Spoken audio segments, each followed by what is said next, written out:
And then and then yeah, it was like last week when I finally was like, yeah, I can see that my mind is going into a weird space. And so I started asking for more support.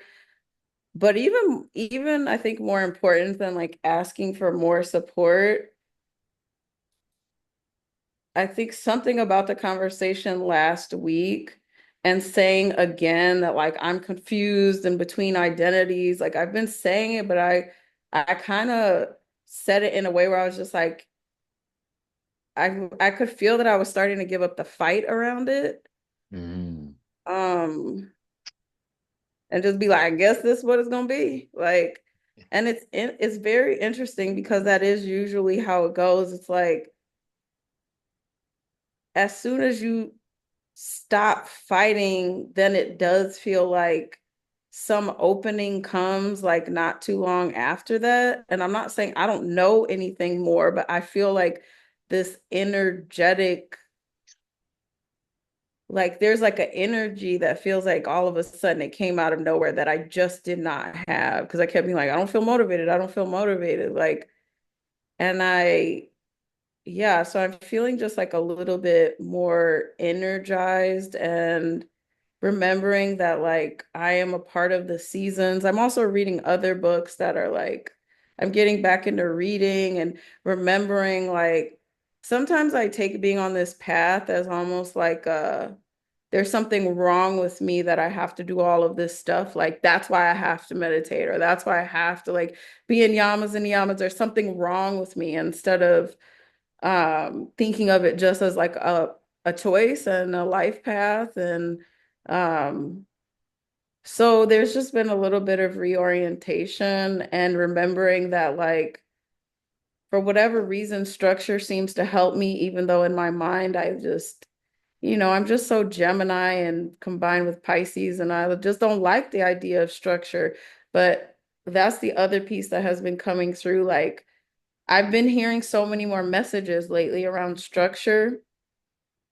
And I'm like, okay, I'm not saying I'm gonna move on it, but I'm gonna see what it means to like not fight it and also not make any assumptions about what not fighting it will get me. mm, Does that make sense? Because sometimes I think you start to get smart about how this stuff works, right? You'll be like, if I don't fight it, then I'm gonna get to the other side. And it's like, mm. if you do that, that doesn't work, right? So just being like, I'm still confused, but I do see like potentials where I'm like, oh, there's just potentials and who knows, and I'm not sure, and that's still fine. But now I'm starting to see stuff that I couldn't see last week. Hmm. I think there's the power of love. Right? Love as acceptance that, you know what? Shit, I don't know. I'm frustrated. I'm having a hard time. And it's not until that we admit that we allow those other things that we could not see to come in. Because I think what if I understood you correctly in the sense that like when we start getting smart about it, then we are still thinking that we know. Right? This is us spiritual bypassing, if you will. It's like, well, I read the book. I've done this before, so I should already know. And now we're like trying to talk ourselves out of acceptance and okaying our rejection, right? That acceptance is grace, right? Shit, I ain't perfect. I don't know. I'm not all knowing, if you will. And I think that could be freeing because we're so busy in the sense of this identity of knowing that we don't understand how we're trapping ourselves, how we're holding ourselves back, if you will. So I I appreciate that share. I think everybody else appreciates that share because who does not feel that way? In the sense that, no, I should know better. And it's not until we actually just throw our hands up that things start coming in. And it's like, and then we can get down on ourselves. I just, if you, I would tell on myself, then I get down on myself and go, damn, I knew this. I should have been in acceptance this whole time. Why was I sitting here rejecting it? Right. And so there's always, I think, this round robin and yes to thinking, like, shit, is there something wrong with me even have to do this work? Or do I recognize that this work is ancient for a reason? That it keeps coming up in all these different religions and spiritual practices for a reason, because like, isn't this what it's about? And how many people avoid this work? Um, and I'll say this one last thing to that and whatever my feeling towards religion is that religion is our creation of our own structure. This is why there are so many different denominations, if you will, of different religions, because I don't want to take on a structure that somebody else created. And this is damn sure coming from my Aquarius self. If you tell me to do this, then I ain't gonna do it. Just quite point blank, period. And I definitely equate that to being so Aquarius. And then at the same time, the Virgo aspect of me, I do crave structure, if you will. I do kind of want things to sort of work in this way, but it requires that we take on what's right for us. This is sort of what I love about yoga in that sense, is that no matter what, it still gives me grace to be me. I don't have to be this perfect individual. I get to be okay with being a fuck up at times. And that can be so like against the world, if you will. Like, what? It's okay that I fucked up, that I wasn't perfect, that, I screwed the pooch. And yes, there is, I think, the definite thing for me that I like about it is that I get to be okay with not being okay. Because there can be that sort of beating our own butts for not being perfect, causing more upset, if you will.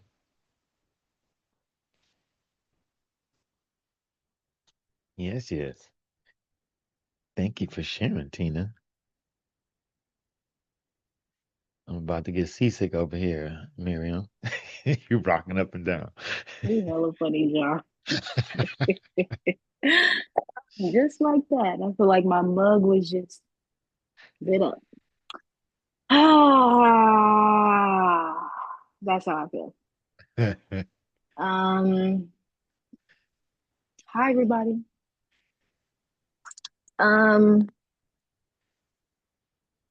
mm, I'm agitated, irritated, upset. Um, Also I feel like I'm in an accepting phase of this. Um,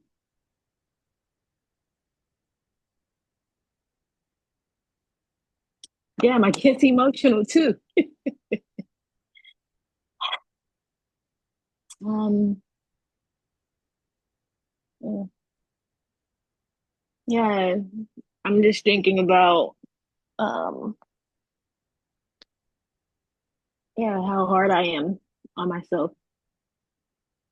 Um, mm, yeah, I think about how like on the outside, not many people in my life, like right now, unless I tell them no, that like I come from the background that I do, albeit it was a very blessed childhood, but also very difficult, challenging. Um, and so sitting with anger, the anger in me is just like a lot. I feel like this weed detox, although I've been here before, I feel calm, but also I feel like, man, there's moments when I come home and I'm just angry at myself. Um, Gets angry at some of the ways where I attempt to like purify myself. And then in the next moment, like after what I consider a milestone, I'm kind of engaging in some other shit where I'm like, ew, I don't like seeing that from you, Miriam.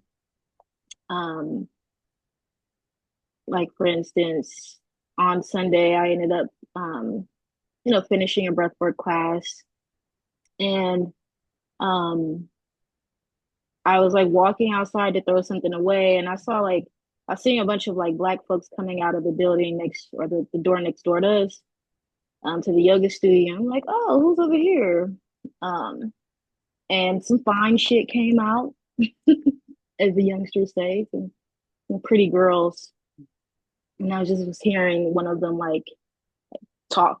And as I got near the dumpster, one of the girls, she was just like super complimenting me. And she's asking if I like women. I'm like, your lucky day, because I do. And it was an interesting day because I had planned to like go home. I had planned to abstain from weed that day. Well, initially I didn't, but then I was like, well, maybe I should kind of talk through with my therapist. And all of that just went out of the door. I stayed out super late and smoked, which, like I said, I wasn't that mad, but I was like, okay. And just being with this person just showed me a side of myself of like, I like attention from women who I want attention from. And I'm willing to, um, say fuck what I got going on. Mm. Or even when I know like this ain't it, this is not my person.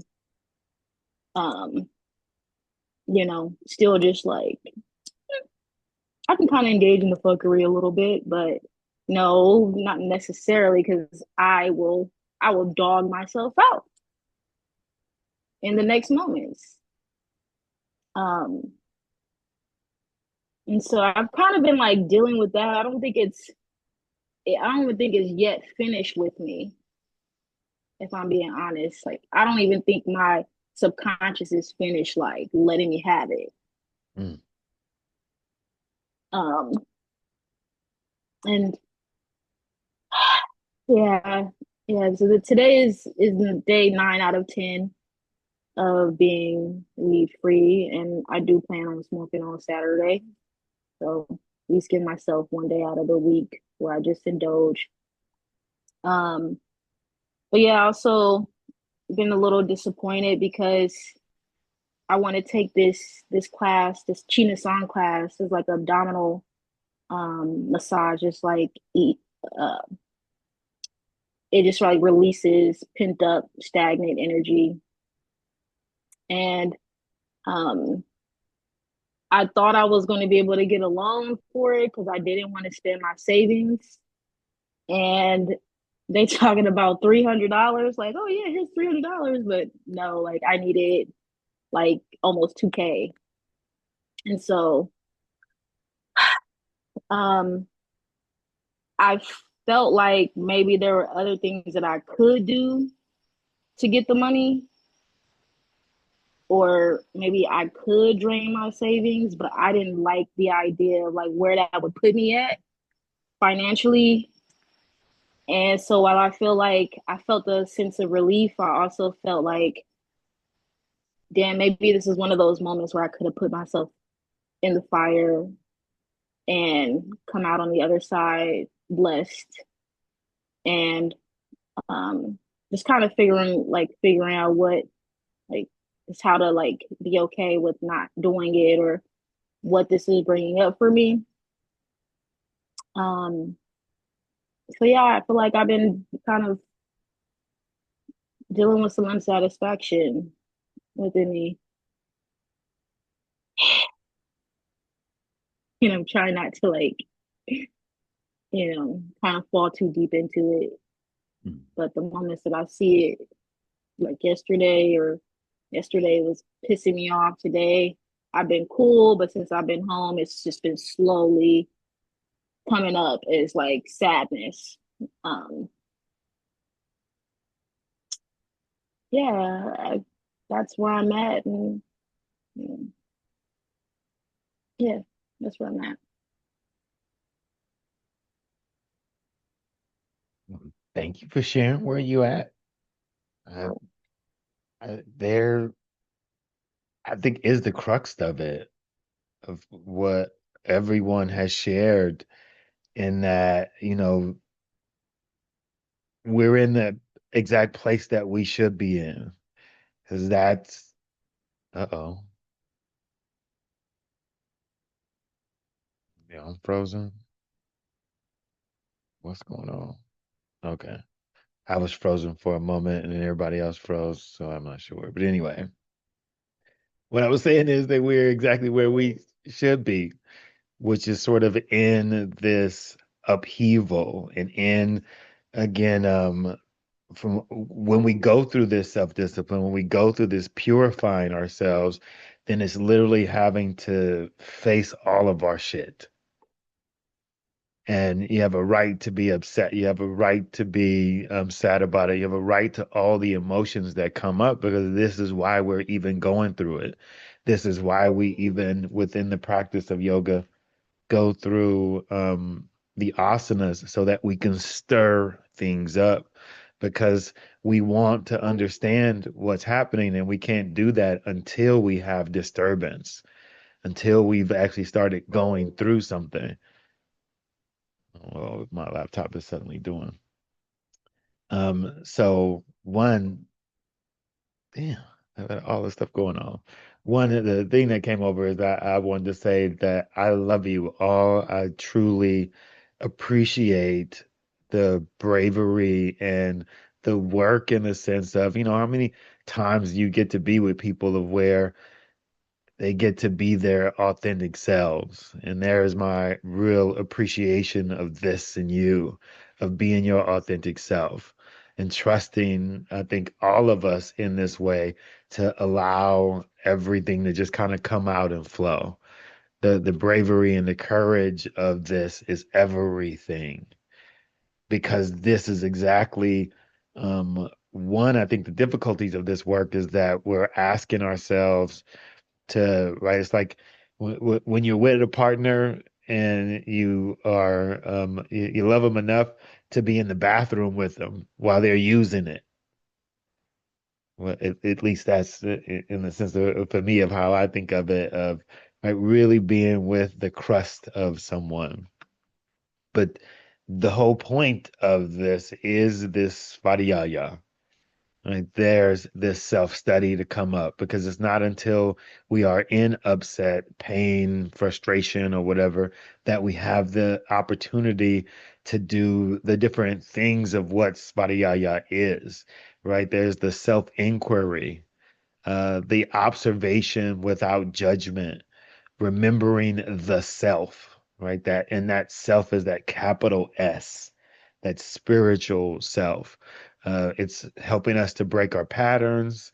And then also my favorite, I think it was my favorite because um, it wind up okay in religion for me in a way, but there's the study of scripture. And scripture, not in the sense of it being the Bible, but sacred text, right? When we go back and understand that the sacred text is us writing this down for ourselves, right? Because when we share in this way, we all get to see ourselves in these shares. Every time I've listened, I've so heard myself in everything that you guys have kind of put out there that it makes me go like, yeah, shit, there, shit, I'm not alone in this. And so when you get like this has been for all time, which is why there's all these sacred scriptures, because we want to write it down for ourselves and give it back so then the next folks who are going through it can have a bit of understanding or know that they're not alone in this. And as you're going through your purification and whatever, a summer has just started, and my purification has started. And so, in a sense of abstaining from weed, I mean, I've abstained for weed. I haven't really smoked at all, except my break was Sunday. I think it was something about Sunday. I had a Wu-Tang concert to go to, and so I wasn't gonna go to Wu-Tang on an empty stomach, and I wasn't gonna go not intoxicated. So I did have to like break my fast for that Sunday.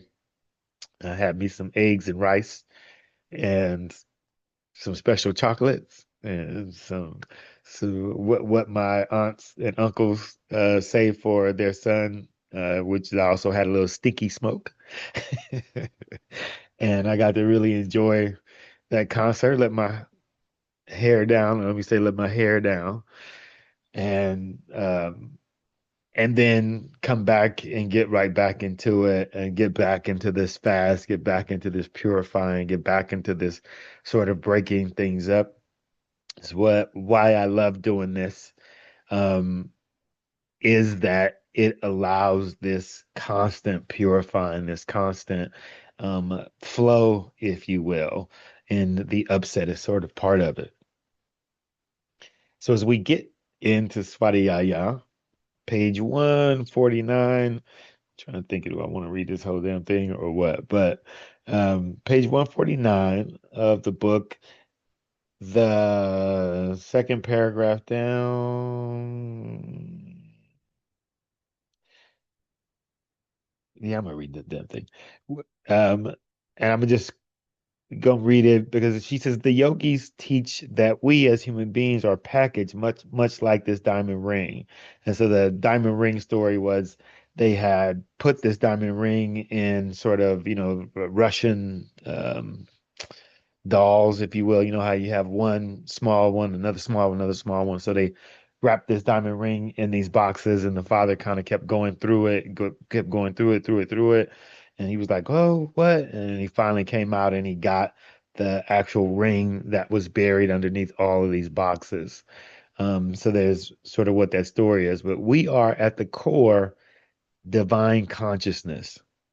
Around this pure consciousness, we are packaged in boxes of our experience, our conditioning, and our belief systems.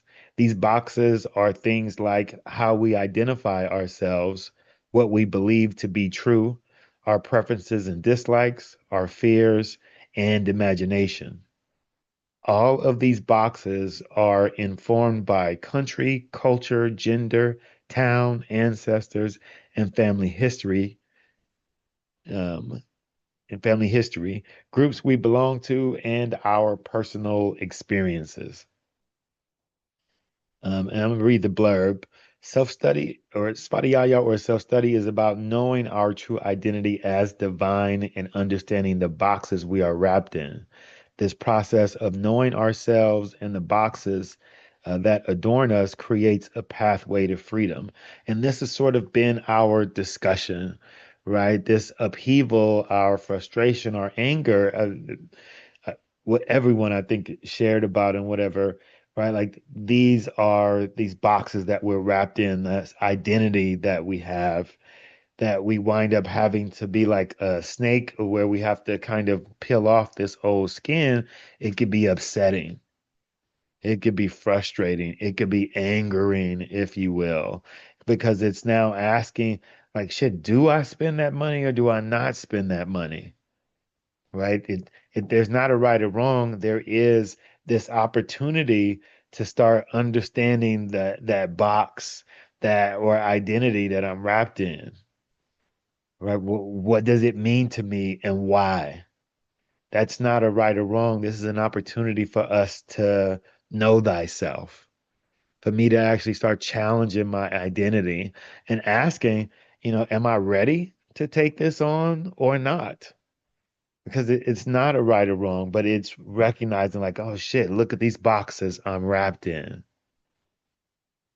Because it's so easy to be asleep and think that I'm these boxes and that I'm not this divine consciousness or this divine wisdom. And this is what it means to say of remembering the self. Because it's so easy to lose again that self in thinking like, oh man, well, what is that gonna mean if I don't have the clothes? What is that gonna mean if I don't have the things that bring me this sense of freedom, if you will? And the whole challenge of all of this is to kind of walk outside naked, right? It's revealing ourselves and really testing, am I truly this pure consciousness? Or am I these boxes that are kind of wrap it in that sort of protect me? And this work is always looking to be brave enough to be that divine consciousness of that divine wisdom. And I can't remember where it was I read this or it talked about, but there's in the sense of stepping out on a ledge and not knowing if there's a ledge or a step out there. There's, in a sense of what we can say, in a sense of this is what it means to walk in faith, is that I need to take chances in my life so that I can actually discover this divine consciousness, this creator of my life. And that can be so scary to take a step out and not knowing if there's going to be anything out there. Right. And then many times we take that step, we find a little footing. We're like, oh, wow, there is something out here. And now we're kind of out there in the unknown. And oh, I can't stay on this one. I got to take another step. And I can't see a damn thing that's out there. And so walking in this faith is, again, always challenging these boxes, the boxes that, again, come from outside of us, right? It's my mother who thinks that that's the right way to be. It's my father who think my society, my friends, all these other folks that are telling me who I am when I am simply me. And can I be okay with that? Can I step out and be a weirdo? Which is, I think, the point of yogis. We're all these weirdos. And most people are scared to be a yogi because who wants to be a weirdo? But how freeing, how loving is it to be a weirdo, to be our own selves, if you will? Ooh, it's frozen again. I don't know why it's frozen. This is my internet. I think it's my internet. But I hope all that was heard. Yeah. All right. So she breaks down. I'm not gonna say it again. This is my favorite thing to discuss, but she breaks down projections, tracing it back. We can't be afraid to look, the role of the ego, the power of the witness, and that's it, the power of the witness. These are all things to really take on ourselves. And as we get into projections, ooh, projections can be so freeing, I think, two ways, right? Of seeing other people projecting stuff onto us and also seeing how we project stuff onto other people. Um, Page 151, I'm going to read the blurb and then I'm going to read the middle of that top paragraph. We cannot love or hate something about another person or the world unless it is already inside of us first. That is so big for me because the only reason why I'm upset about that thing is because I'm paying attention to it. And I'm paying attention to it because that's something that lives within me. It's not a right or wrong, it just is. And my paying attention to it means, in a sense, of me having my third eye open or recognizing that there's no coincidences, that everything that is out there that I'm paying attention to, that is meant for me. In the middle of the paragraph, she asks, how many fishes are there? The grasshopper replies, 12, master. Good, replies the master, and how many ponds are there? Somewhat confused by such a seemingly obvious question, Grasshopper responds, one, master. No, replies master, there are 12 ponds. 12 fish, 12 ponds. And what that means is that we all live within our own perspective. And when you understand that we all live in our own perspective, then it can really be freeing to recognize, like, no, this is me giving meaning to the world around me. This is me making things right or wrong. And if I can catch the fact that I'm the one creating that meaning, then I can get into what she talks about in this next section, which is tracing it back. The point is to first let me catch my projections. Let me catch my judgments. Let me catch the story that I'm creating about this thing. And if I can take ownership of knowing that I'm the one creating my upset, not making someone else responsible for my upset or not making someone responsible for my happiness, then I can take ownership of my life. And now I can use that as this kind of clue, if you will, to allow me to trace back my ego, allow me to trace back this box that adorns me, this sense of self. And so she talks about tracing it back, because I just kind of roll over to it. Page 150, page 152. Usually we don't notice our beliefs or conditioning unless there is some kind of disharmony present.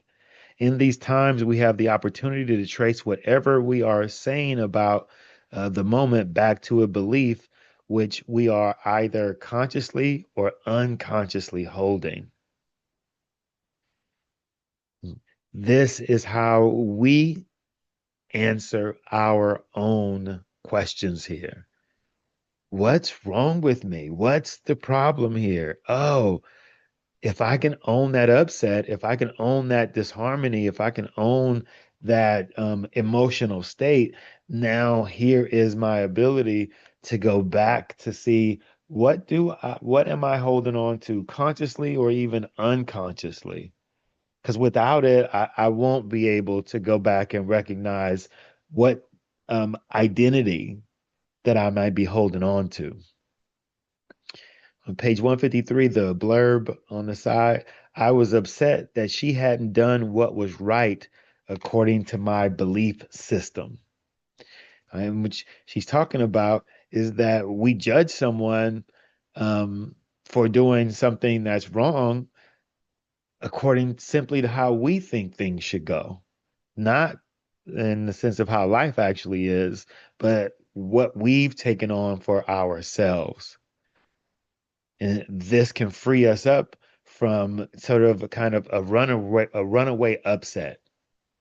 And a runaway upset is, we have these discussions around what are our pet peeves, right? It pisses me off when somebody does this. It pisses me off when somebody does that, right? Well, that has nothing to do with them or what they're doing. It has everything to do with what we are looking for. And so that pet peeve is that unconscious holding on to a value, to a condition, to a way of being. Page 154, the top of the last paragraph above what we can't be afraid to look. Like a gift waiting to be opened, every event that life presents us or presents to us is a precious opportunity to learn the truth about the boxes we have ourselves packaged in. And so there isn't a waiting on the blessing or getting to the blessing. There is recognizing that my upset, my crisis, my disharmony is a blessing. It is there to teach me something. This and this old Christian saying, in a sense, that God is good all the time. This is sort of what it means, that the disharmony is good for me. If I stop and take this from a place of awareness and actually look at it as something that was meant to be, then I can get into that river that's going to take me to that other place that I need to get into. If I take it as not meant to be, if I take it as, oh my God, I can't believe this is going on, and I'm sitting in rejection, then that rejection is going to have that runaway upset. It's going to have that pain and discomfort of what it means to try and hold on, right? If I'm holding on, then I'm going against the current. And now rocks and sticks and things are hitting me, as opposed to where if I just went with it.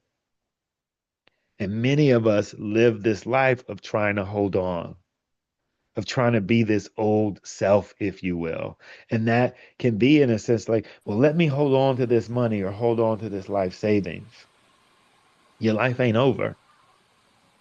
And so, what are you, in a sense, saving for? And when we can start thinking of it in that way, then it's like, oh, is this the thing that might be holding me back? Is this the thing that might be actually stopping my flow? Because, I'm somebody who I think as a geek minded person, as a logical thinker, I've always had a plan B and a plan C, if you will. Oh, sorry, I just saw Zio come in. Um, I've always sort of kind of had this plan B, and later I began to recognize how that plan B was actually causing me harm in the sense that it never allowed me to fully commit to plan A because I was always in a sense of thinking about, well, if it don't, then plan B, then plan B. But when I start throwing away plan B, then I can fully commit to that plan A or to that thing that was right out in front of me. And in that commitment, I could get what I needed. It didn't mean that everything I thought from plan A was going to be it. Um, that everything in plan A was going to be it, but I can recognize like, well, this was the current that I needed to be in. Because what wind up happening is that by dumping my plan B, my plan A wind up being even bigger than I had anticipated. It wind up paying off in a bigger way than I even thought. But by holding on to my plan B, then my plan A wind up being just what I thought it was going to be. It wasn't so grand, but it paid off just in what it was that I was looking for. And this is the thing is that we actually don't know what we've asked for, even in these things or these grand plans that we've put out. It's not until we fully commit that we allow it to unfold for us and unfold in a grander way than we even thought, which leads me to that next part or whatever, which is we can't be afraid to look. 154. We need our eyes and hearts wide open to look at every ripple of disharmony that we experience. I There's a reason why I didn't skip down to the last sentence of this. If we hide the pictures and the reality from ourselves, how can our hearts grow? If we close our eyes, our very lives rest on a false foundation. We can't be afraid to look. And this looking is us actually embracing the upset, embracing the crisis, embracing these things that we might not appreciate because it's, ooh, Jessica, I saw you pop in with Sorry, that. Ooh. I had to run back from the kitchen. Where is that what you just said? Because I want to mark that in my book. I was like, wait, I don't need a snack right now. I need to get back to my book. Snack on your book. It's page 154. We can't be afraid to look. And so it's this first paragraph, basically. I read the first sentence and then I jumped down and read the last sentence of that first paragraph. Ooh. Ooh, you want to share? that whole false foundation part, and that if we're not willing to look,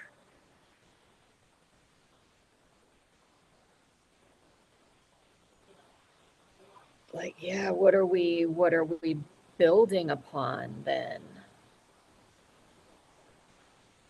Exactly. Ooh. Exactly. I think the question of questions, like, well, damn, well, what am I building upon? I'm building upon my false identity. I'm building upon Yikes. my assumptions, my expectations. And this is what most of us do. Again, if I have to say of what, of why I could no longer be angry with my ex, because I had built a whole life based on my assumptions. And now I'm 30 years in and wondering, like, what the hell is wrong? Oh, you built this life based on boxes that did not belong to you. And to really now come out on this other side and recognize how much of my life was false, how much of my life was pretense, if you will, that it can be one, it can be upsetting and it can be freeing, right? It can be upsetting because it's like, damn, how long have I lived in this false pretense? Like that, uh the truth will set you free, but first it will piss you off. Yes. And there's the real talk of it. It's like, shit, I'm in my 40s, in my 50s, and I don't know who the hell I am. When this whole time in my life, I told everybody who the hell I was, right? What my name was and what I stood for and all that. I was in folks' face. And in this moment of recognizing that was all a lie. It was all built on pretense again of what people had told me, not anything I had figured out for myself. And that's what this moksha or this liberation is that when I actually go to the fact that I am eternal, I am this capital self, this spirit within, then I am free from all of these identities, if you will, free from all of these assumptions. But it can be a whole lot to throw away this identity that we've built up for ourselves and now step out again on faith, step out on being this creator of my life when I've been told that I have to live and be this way in order for it to work out. And now I'm recognizing I don't even know what workout is, right? It isn't that next inhale meaning that it's worked out for me? Isn't that next exhale meaning that it's worked out for me? My life is exactly the way it needs to be. It's actually perfect. I'm not down and out. And if I am so called down and out, then this is the very thing that I've created for me, right? We think of homeless people as having the very worst lives, but they're living, they're doing, they're being, they're still having life. And so, who am I to say that that's the worst way of being? And this becomes the point of it is that when we start looking, we start actually freeing ourselves, right? We need, and this is the blurb on page 155, we need our eyes and hearts wide open to look at every ripple of disharmony that we experience. That's that first part. But there is me living. As we go over the page 156, um, just reading from the top here, this first sentence, full sentence. We need to respect the wolf in us. If we don't, we may become self-righteous and vulnerable to being eaten by the wolf. Whatever we pretend isn't there will unconsciously use us. And this is sort of the point. Like if we're not looking, if we're not taking on this disharmony, then we're going to reject it, and it's going to come back bigger in our lives. I think Miriam shared um, walking out and recognizing, like, oh, I like um, this woman's attention. And now, in the sense of going back to that old habit of seeing it, like kind of scream out louder, like, oh, uh, this is that same old lesson for me. This is it actually just now being more pronounced for me. But it's not a right or wrong that we went there. It's, I needed to go through that so that I can have it be that much louder in my face, that much brighter for me, that I can now recognize this wolf, if you will, this disharmony. Because when I don't, it builds and it builds and it builds, and we wind up getting a greater disharmony than if we was to just own it, sometime back before. But what it takes to own it may mean having to go around a few times to really take ownership, which it is really talking about what the role of the ego is. Excuse me. Because we can spend so much time denigrating the ego, right? You hear the ego talked about in such this negative way when the ego has a point and a purpose. In page 156 still, the role of the ego, just reading this top sentence, the ego is a function of the mind that organizes itself into I. The ego is not a bad thing. Without the ego, we wouldn't exist. The ego takes an event that the senses bring into awareness and makes it personal. And so the ego is in a sense of how we get to a place of wisdom. We experience something, and now in that experience, we give it meaning, right? We make it into something. It now kind of formulates this I. And because of that, we have this ability to now find ourselves based on what this ego has come up with. But wisdom is not us relying solely on the ego. Wisdom is relying on the heart and the ego at the same time, right? Our spiritual selves and our ego self both at the same time, finding balance. My best explanation of this is the ankh that I wear, and the ankh that I wear, again, is a representation of the womb and the shaft tied together or to be bound. And so when I think of feminine and masculine, then masculine as identity, as the I, and then the feminine as the spirit, as the heart, as the emotion. And I have to bring them both together in order to find balance in each moment, right? Because there has to be a bit of curiosity and a bit of understanding. Like, okay, I have this thing. If it feels like this, it feels like that, blah, blah, blah. But now what does that mean emotionally for me? Where am I with this right now? And if I can find said balance between that self and that ego, now I can find my equilibrium in upset, right? That upset means that I'm giving it meaning, but I'm fine actually, because I am both that said thing and this person who is seeking, who is looking for understanding.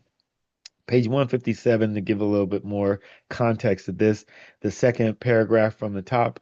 As we unpack the boxes of our belief system, strong and often painful emotions can be released in the process. These feelings are often related to memories that we have unconsciously used to structure our reality. Similar to returning from a trip, there we have to take each item out of our suitcase and look at it as we unpack. We have to look at each box and the hidden emotions of experience that lead to each layer of protective wrapping, that leads to each layer of protective wrapping around ourselves. And so, again, this ego is giving us this kind of like place and time. And now that emotion that we get from whatever it is that we experience, there is said meat of it that's going to give me that context, that's going to allow me to now start tracing it back. And page 158, I'm going to read this top paragraph. Basically, the ability to bring the witness into play in our lives is the ability to step outside of ego limitations and find out there is something more. It is to find that you are a soul and then to polish the ego so the ego becomes a function of the soul rather than the function of itself.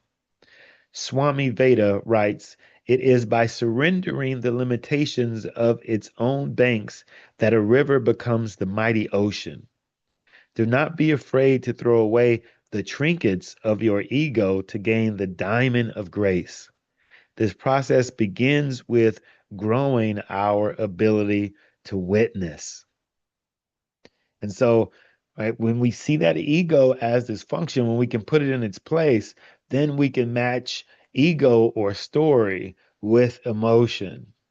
And that is what's going to allow us to get to being from this place of witnessing and not taking it personal, right? We can kick our asses for doing what we deem is wrong, for daring to be human beings.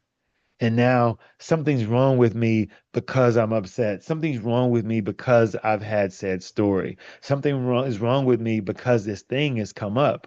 When no, something's right about you because this is the function of your ego. This is how we exist as human beings.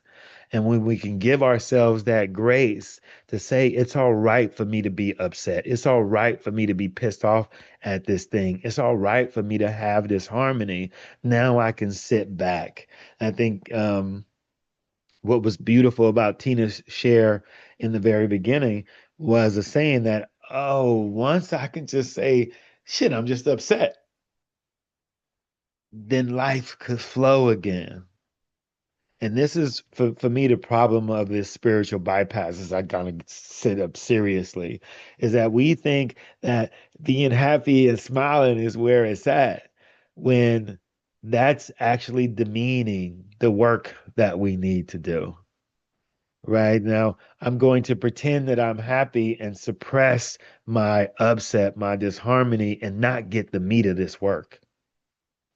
Right? Can we embrace being in the fuckery, being a human being, and be okay with that?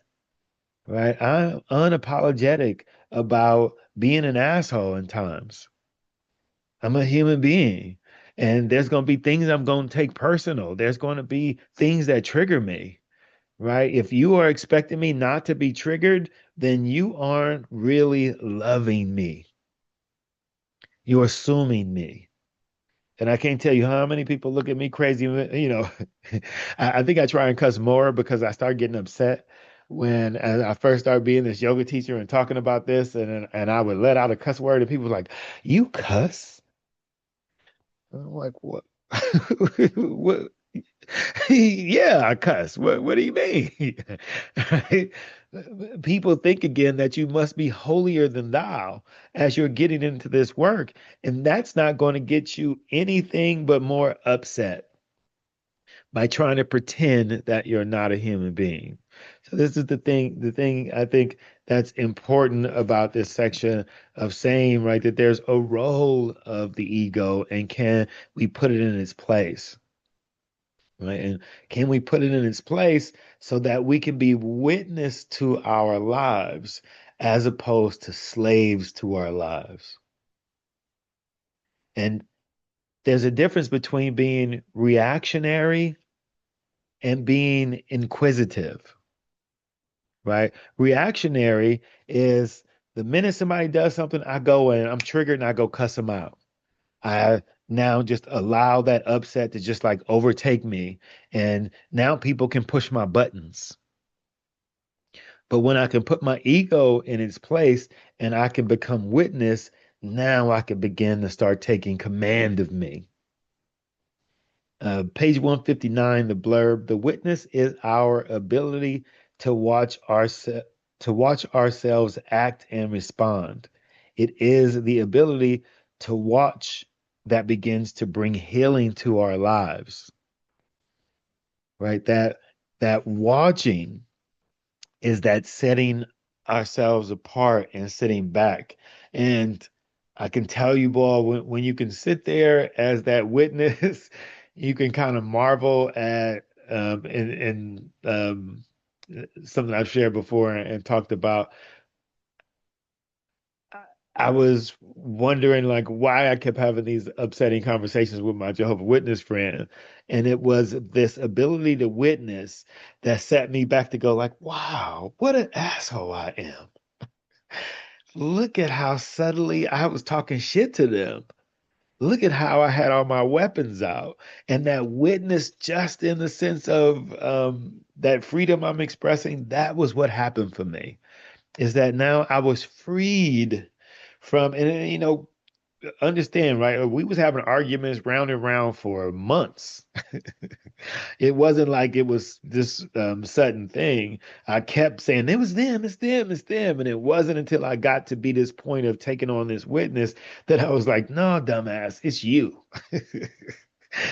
And that gave me this sense of empowerment, if you will. And this, I think, is the point she's making to say the power of the witness.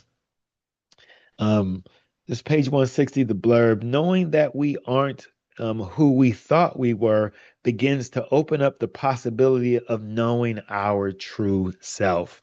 And again, self is capital because that true self is infinite. It's not this identity. It can't be nailed down, right? You can't catch light in your hand. You can't catch energy in your hand. It's infinite. And we are made up of this energy. But when we mistake ourselves for this matter, for this temporary energy that's been put into this ball, now this is the upset in our lives. This is us being, again, slaves to our ego because we think we are this temporary aspect of us and not the infinite. And I'm going to read this final paragraph on page 161 to conclude this Svadhyaya. Meditation is an important aspect of self study. It is a place where we grow the witness, recognize our belief systems, and begin to shift our identity from the pot to the God self within. Reading sacred scripture and inspirational biographies are other practices that bring us closer to our true identity. Engaging, engaging curiosity in a beginner's mind, knowing that we don't know, helps us step outside our neatly wrapped boxes. As we shift our attention to the God self within, the boxes of belief systems begin to fall away and we become free. And so it's just always so beautiful as the balloons. Freedom.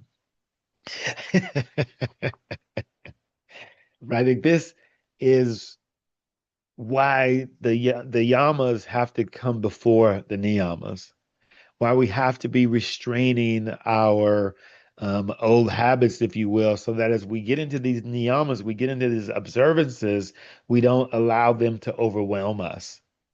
We now gently step into these observances in a way so that um, they can be this freeing aspect of us.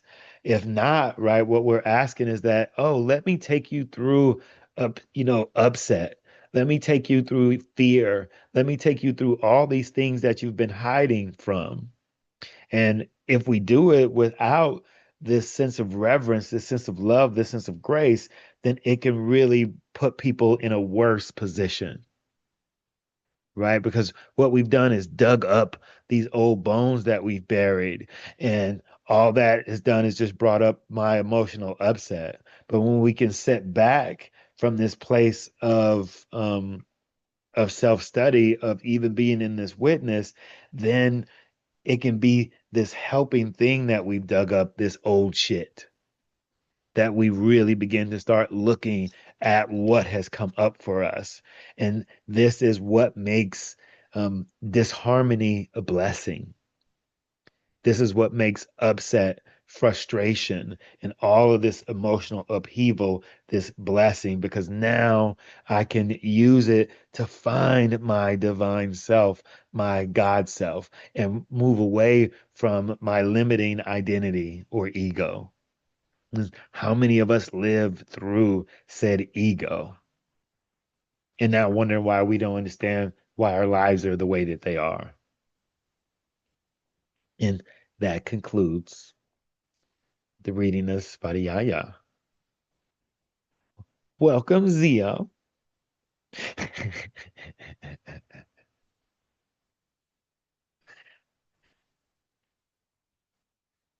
Oh, well. And as you know, power of the witness. That's not. I'm going to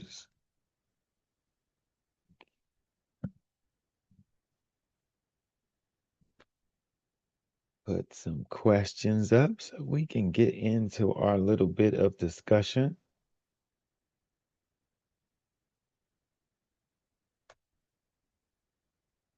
Oh, it's too much. X. Damn, it's still too much. You can only chat with 1,000 words.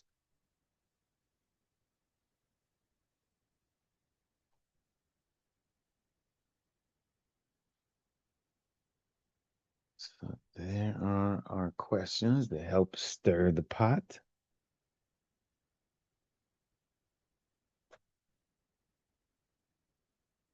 And those are the rest of the questions that they wouldn't let me post. Excuse me. Sorry. I'm full of liquid, so I'm a little gassy.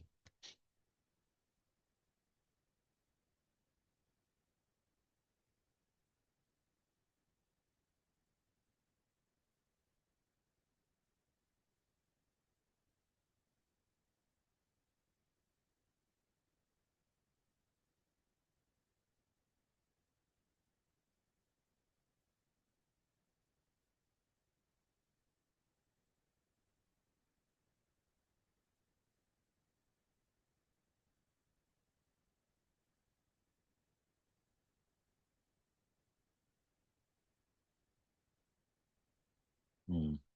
I can go. Uh, I so I definitely come with the conditioning of chasing perfection and believing like that you should be chasing it, meaning like does not exist. Like there's no like divine kind of perfection. So it in a lot of situations, most situations that I go into, my default is to find what's wrong because I want to fix it. And then I also think like I'm being good because I'm getting me and everyone else closer to perfection is like the story that my mind says. Um, and that's been one that I mean that's been coming up my whole life, but I've been noticing it on a more subtle level. Um, Let me see if there's anything else I want to say about that one. So yeah, there's always in every person, there's something I can't stand, and I'm always on the lookout for it. Literally in every situation with every person, inside of this situation, I'm always doing that inside of myself. Um,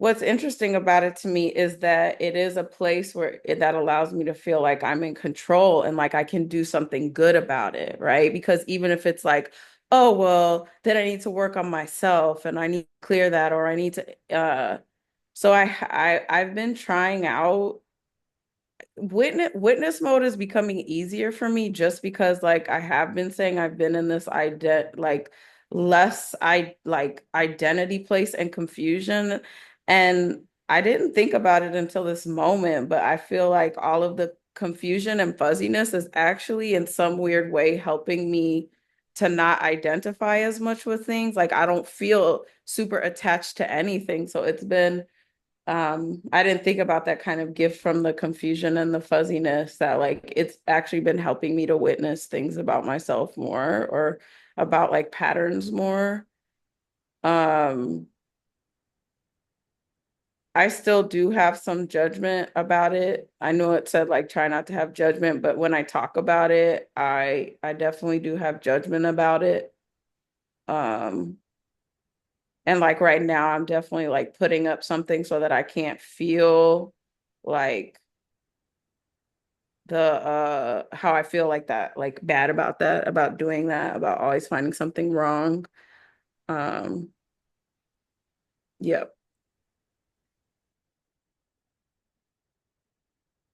I, that was clear and succinct that there is that work of recognizing, you know, who's not in this work recognizing our sense of trying to be perfect, right? Of trying to be right or good. There is sort of that thing I was talking about before of where what I love about yoga is that it frees me to be a human being as opposed to be this box. And those are boxes, right? A box of perfection, a box of being good, a box of being right. And as I'm chasing that and always trying to be that for other people, I'm denying my humanity. I'm denying my ability to grow, if you will, to gain more wisdom. And this is what this self-study is about, is really looking at ourselves in an honest way so that I can look at myself in this honest way and now start actually again purifying in a more understood way. Is that a belief that I'm holding on to? And if that's a belief that I'm holding on to, then what does it look like for me to let go of that belief? What does it look like for me to purify my holding on to that box again? And how can I be free from it? I my sense of things has always been that I knew better, right? That I know and they don't know. And that was where I found myself with my spiritual friends, is that what's wrong with these dudes? Damn, don't they know about Akhenaten and what happened in Kemet and whatever that dispels all of this Bible stuff that they talking about? What the hell is Oh, that's that's me. None of that needs to matter for them. And so I having to really die to this know-it-all, and let me say, still dying. I will always have to say I'm recovering know-it-all. Um, that was so freeing. Then the satisfaction of being told that I was right, of being like ego stroke to say, "Oh, you knew," right? Like there's the win I was always seeking, right? That helping that I think you were sharing about, Tina, in a sense, like let me go and get myself in there and help and fix and whatever, so then people could be like, "Good job," right? And that's such a small sense of satisfaction than the freeing sense of recognizing how I'm creating all of this muck around me. Oh, that's me. Everything is actually fine. I don't have to do anything unless somebody asks me to. Like talk about a waiting to exhale moment. Can I say one more thing? Of I course. was thinking about like somatically what it feels like to be in the right. like for me, it definitely feels like I get to be raised above and I feel like I'm on this like platform. Even though if I really feel into it, I can feel that the platform is actually not that large. But it is like it is like sturdy. It's full, it's like I don't know, I'm into this, so I'm just gonna go to it's like a square and then it's like a really tall pillar. So it might feel like it's super safe, but then if I take a step in any direction, I have so far to fall. So it feels it's like what is it when it's like it's not true, it feels like it's really sturdy but and stable, but it's actually not. So that's what it feels like to be in the right and find yourself in the right. You get to separate yourself from like the muck below. And then I was trying to feel into like, well, what does it feel like to be kind of like to let go of that? Like, what does it feel like to let go of that and kind of know that like it's all about meaning making, or there's like right and wrong and everything and all of that. And it's just like it's just like a sea. And I'm like, I can't grab on to anything. And what I was realizing is I was like, oh, I just don't have a lot of experience with like I was wondering, I was like, what if this being in the sea, and sometimes I see it as like a swirl of like the of not being on not making things right and wrong, just kind of being with things like witnessing. Like I realize how much I just don't have. It's just like a lack of experience. It's really just that, you know, and that I was just thinking about what if I, had had that modeled like that. What if I had had that modeled, like the level of comfort I would have with that, and just thinking about how the reason I feel so comfortable standing on the pedestals because that's where my mother stood, that's where she stood, so that's where I stand. And so a place that actually, might feel really good because actually, if I think about it, I love to be in water. Like I absolutely adore to be in water. But like I can't even enjoy the thing I love being in just because I haven't been there that much. So that's also what I'm feeling and seeing. Yeah. Eh, Everything that I think you just shared there is the point of why this has to be this practice.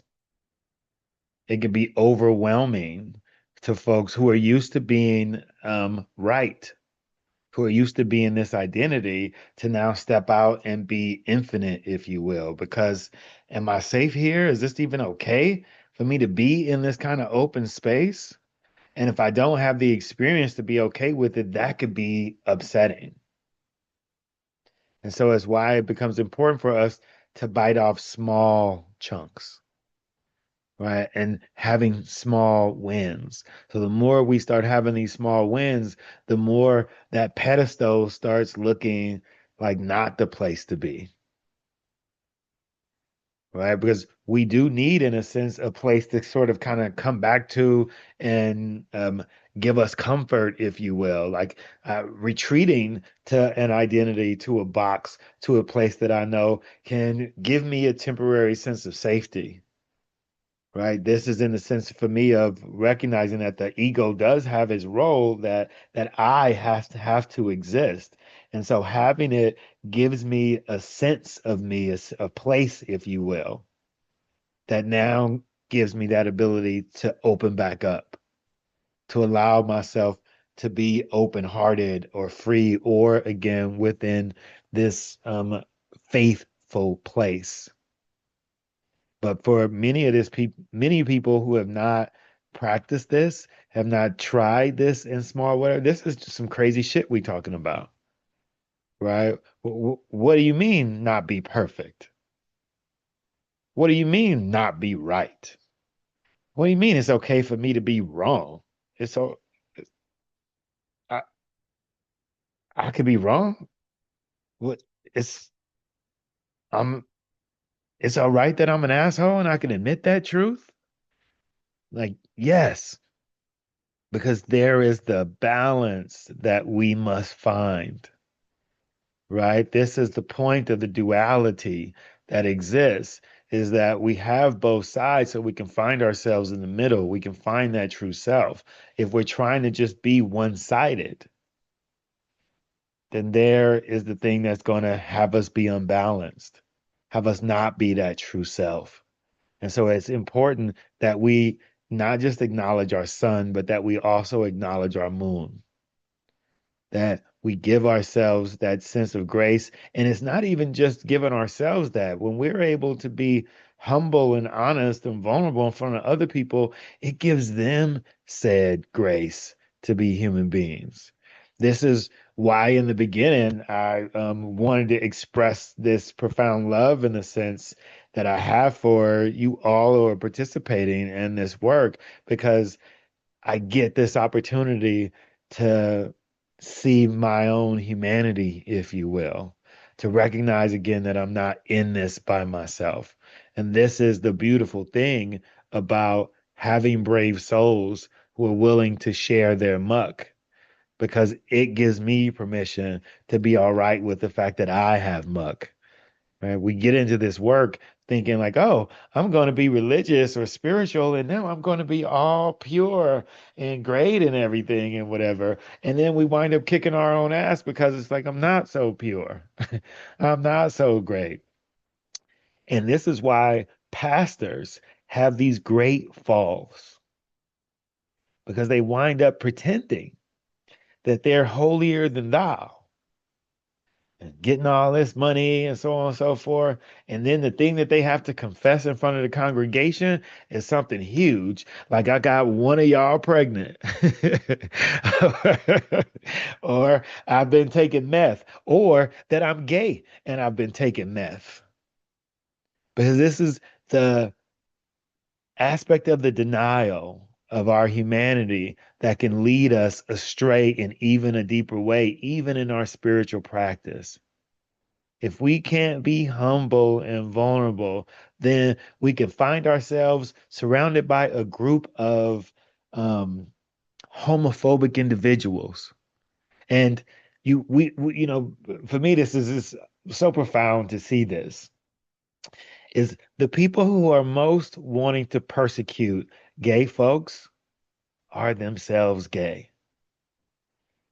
These pastors who come out and now they, have been all whatever, they're surrounded by all these homophobic people because they sat in this denial.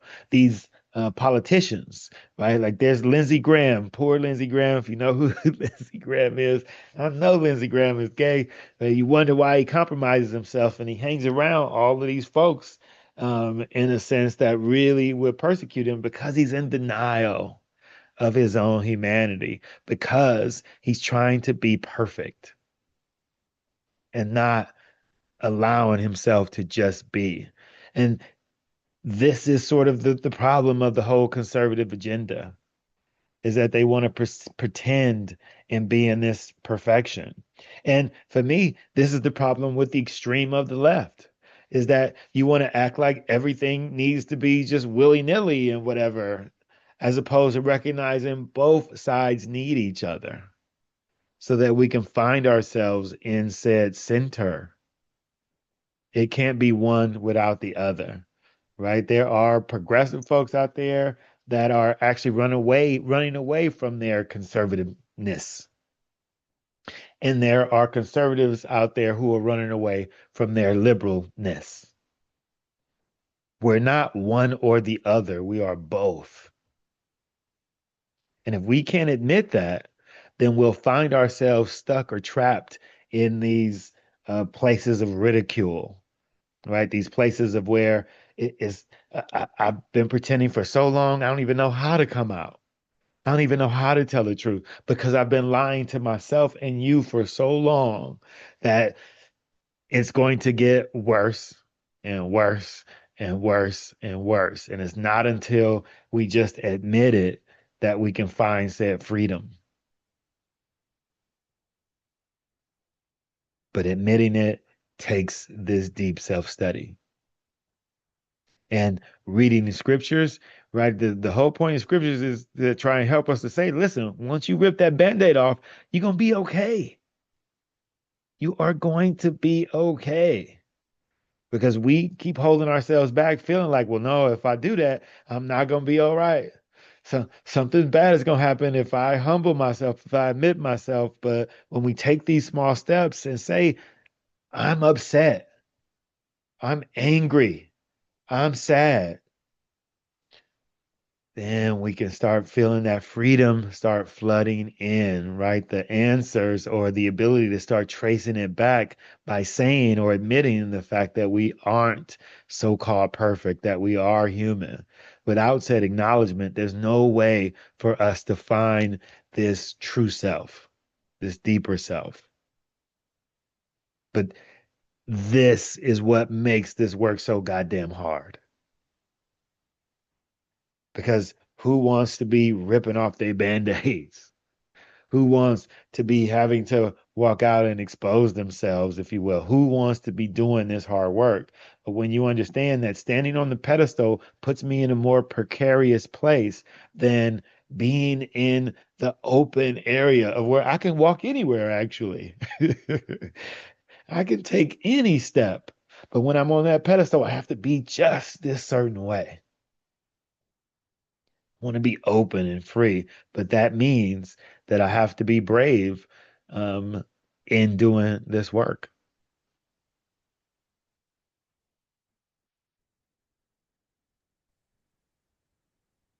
Hi, my name is Miriam, and I'm also a know-it-all. Ah, um, yeah. As I close my eyes, I think about my grandma. She used to be on my head about that, and she would say, "A hard head makes a soft ass." And this past relationship that I was in, oh, I felt like it was such a great relationship, but at the same time, it really exposed like a deeper layer of me to me. And as we're having this conversation, I'm just seeing so many different ways where who I like, I won't even say who I pretend to be, who I've just been striving to be, um has almost like created this, like, kind of similar to what Tina said, just this very like limited restriction that I've given to myself. And a lot of my friends will be like, "You're human. You're human. Girl, you're just human at the end of the day." I look at them like, what the fuck are you talking about? Like, you probably need to be doing better. You probably need to be striving for more perfection, actually. Deep. Well, yes, it is that deep. Um, but yeah, this last relationship that I was in, something that keeps playing.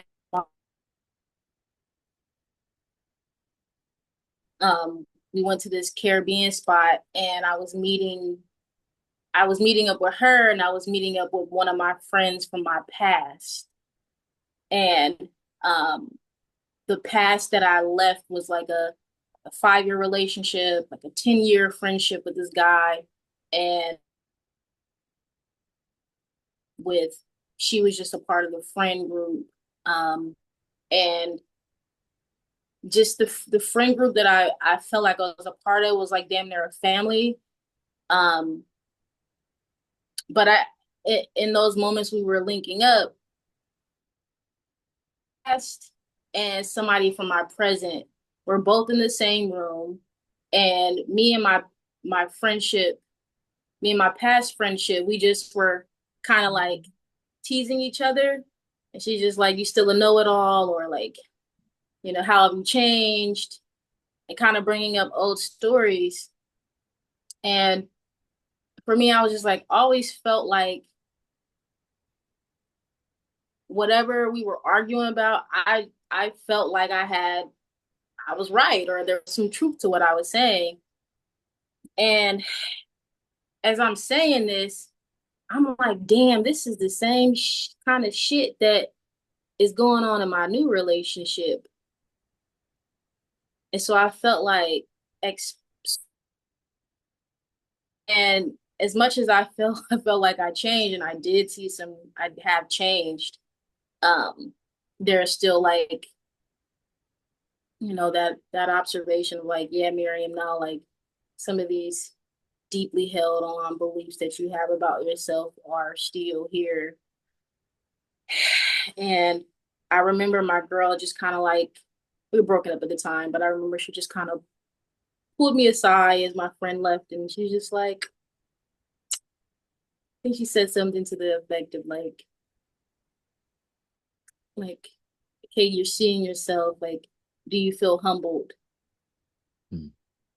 Like, now do you feel humbled? And I felt like, why would you even ask me that this moment? How dare you even ask me that? What are you seeing? And what you're seeing, I don't even want you to see. Mm. um, mm. Yeah, I think about like that in these like last few days, like this whole question of what you say? You said, when are some moments you notice you can't stand somewhere, someone or something? I'm like, I can't stand my ex. I love her. I love her. I loved her friendship. I love what our relationship stood for. But for whatever reason, we both were probably had this idea that we were trying to uphold perfectionism. And the more that we mirrored back to each other that we had flaws, the more it just drove us apart from each other, because we Mm. kind of couldn't stand to see it. We need to go in our corners and sit with ourselves. And so now every time I hear, relationship shit on Twitter or on like online anywhere, I'm just like, oh my gosh, that might be me. Oh my gosh, that might be me. Oh my gosh, I'm this, I'm that. And I'm like, ugh. It brings me to this whole thing of like, am I worthy of love? Like, am I Mhm. worthy to be in a relationship, that the type of relationship that I want to be in? Um, you know, and just this, my whole like identity of feeling abandoned from my like mom, you know, she, my dad, they smoking crack, et cetera, like being shoveled to different households and stuff. And so as I've just like tried to attain like my sense of self through success and education and et cetera, et cetera, et cetera. Um, and I've come to this place of like, yeah, I understand myself well, like where my traumas and stuff come from, et cetera. But I'm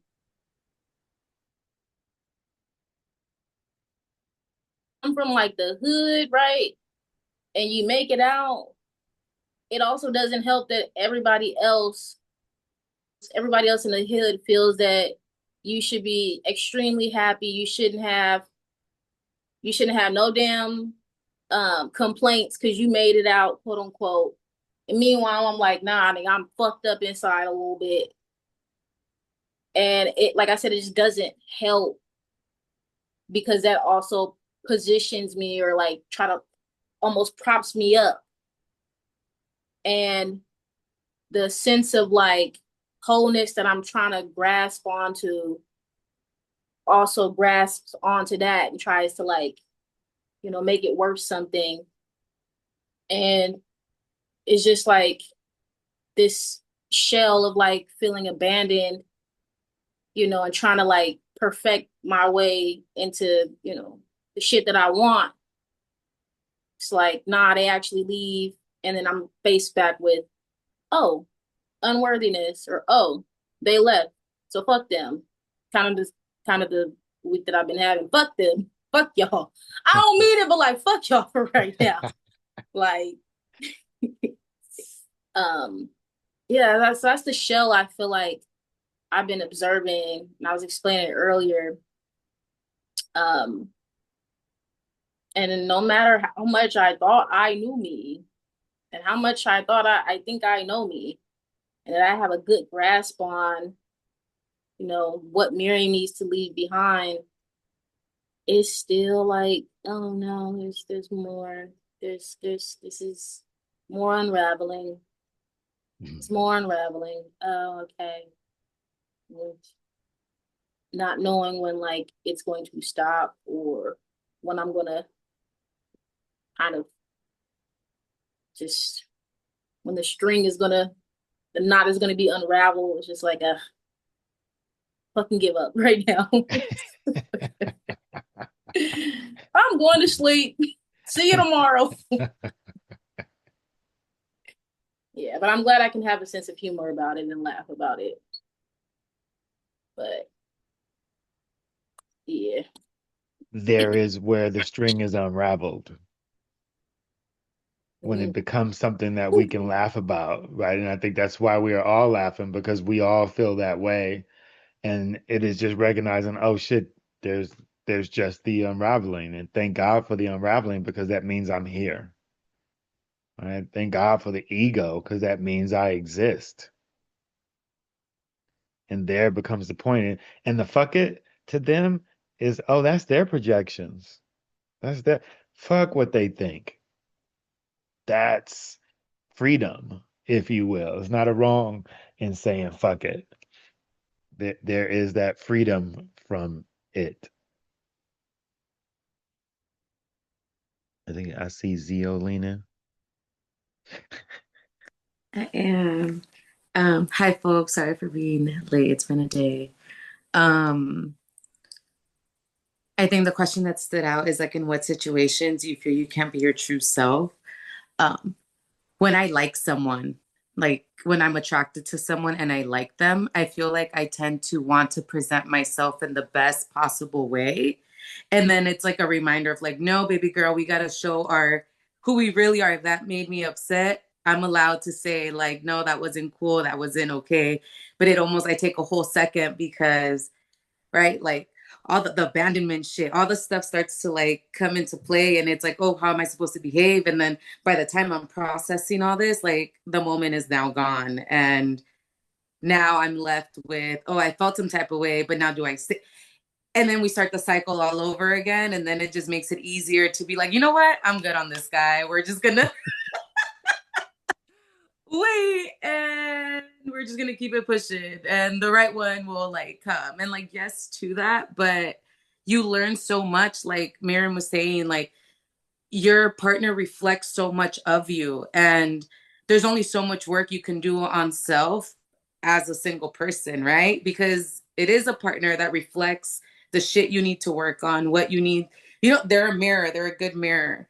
And now that I understand that and I'm open to it, I find myself in these situations where like it's almost like I forget who I am because I naturally, it's like, ooh, I like you. I find you attractive. Or like, oh, you're saying all the right things or doing all the right behaviors. And now I don't know how to behave myself, right? Like when it comes to being upset or being anything but jolly, being anything but like, my vibrant self.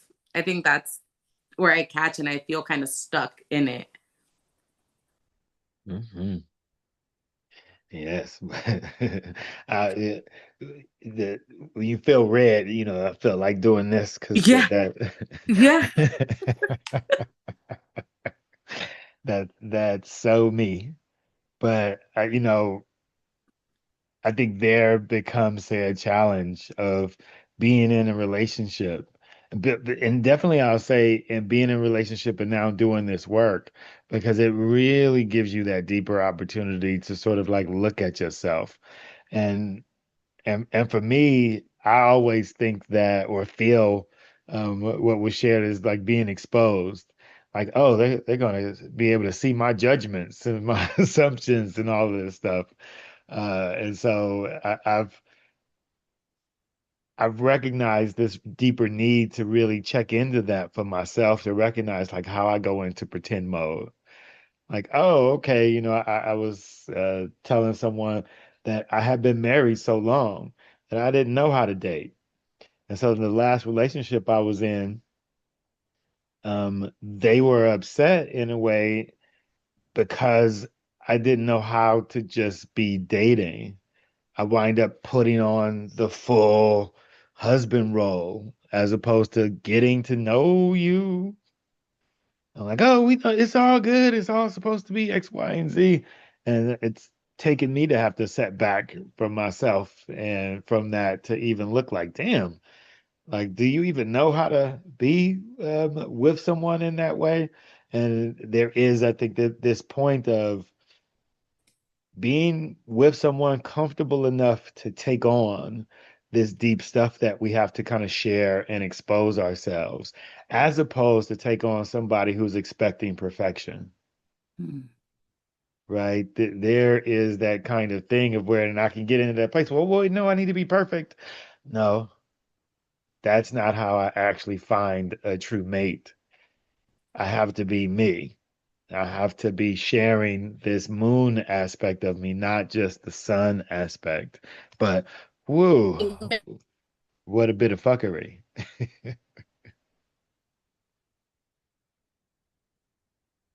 The exposed piece, being that vulnerable. I think it's the sorry. Hmm. I was gonna say I feel like I do the opposite where I'm like, all the moon. Let me show you this part. Um, but that's definitely like a protection. It's like a protection mode. And then I think it also depends on what situation you meet me in. But I don't know. I just find that so interesting to like to lead, like to think of it in terms of like leading with the sun or the moon. Um, and at least for the past few years, I felt like a lot I would lead with the moon. Because I was so worried, like I'm gonna be here. So I might as well just like, so I was almost like, it's interesting because I was like, in some ways, being fake in a way, because I'm like pushing this other aspect of me. So it's interesting to think about it, like I said, from the other side, when sometimes I think I thought I was being real, and I was, because I think it's like those are aspects of Zio. So it's like it's still it's tricky, right? Because it's like it is you, but when you just highlight those only, I don't know. So it's just interesting to me. Yeah, well, right. We are the day, and the day is both morning and evening. Right. And I agree with you because that's probably also where I am. I'm in my moon cycle, if you will, where I'd much rather give you all the shit to just say, no, you don't really want to be dealing with this. And there's that protection, if you will, that says like, yeah, I'm in a single phase in this moment and whatever. So whenever somebody shows up and whatever, then I'm like trying to give them all my shit, if you will. It's like even I had decided, like, you know what? I'm gonna give away my car and I'm gonna get me a motorcycle. And that's what I'm gonna use to kind of get around. So I had this whole image of me and whatever, the nice, fancy car, dressed well, and all of this and whatever. And I recognized how that was all this identity. And so I went completely the other way from it and doing all of this stuff to really more drive people away. And but even in that, the people will still come, and you got to turn up the moon, if you will. Like, oh, so that ain't bad enough. Well, how about this? How about that?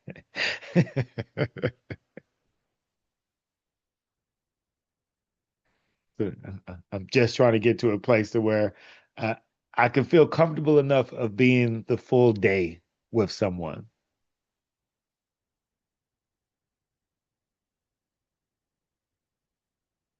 Wow, interesting discussion. I always love what gets pulled out. That's too real. I like that too, that concept too. Being the sun versus being the moon, the moon, the emotions and whatnot. Um, I feel so much more comfortable being friends with a person because I notice that when I'm like attracted to somebody, I'm definitely goofy, I'm quiet.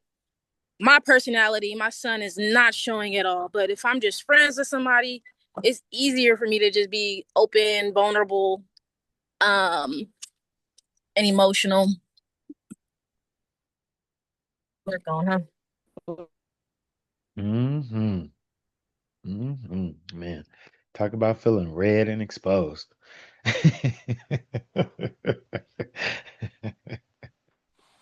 That's why I'm so quiet. Just like, where do I even start with this? Oh, yeah. I'm looking at the questions on my screen over here.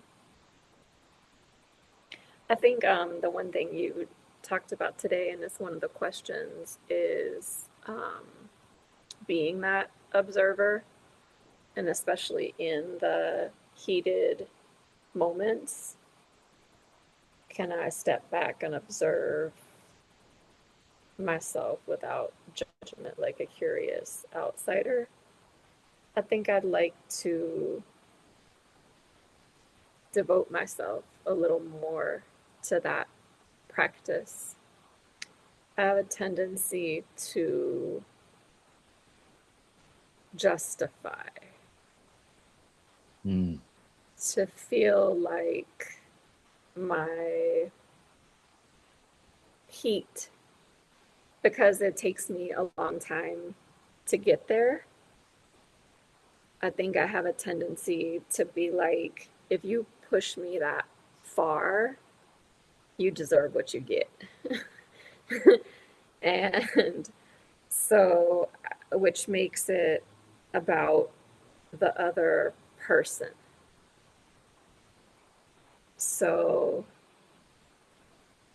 when that came up earlier, I was just like, I wonder what it is that because I tell myself I'm justified, they shouldn't have pushed me. Um, I wonder what's there for me to discover, just even, and actually like look at what are the thoughts that are going on, and especially the without judgment part, because I think when I do get heated, all I have is judgment.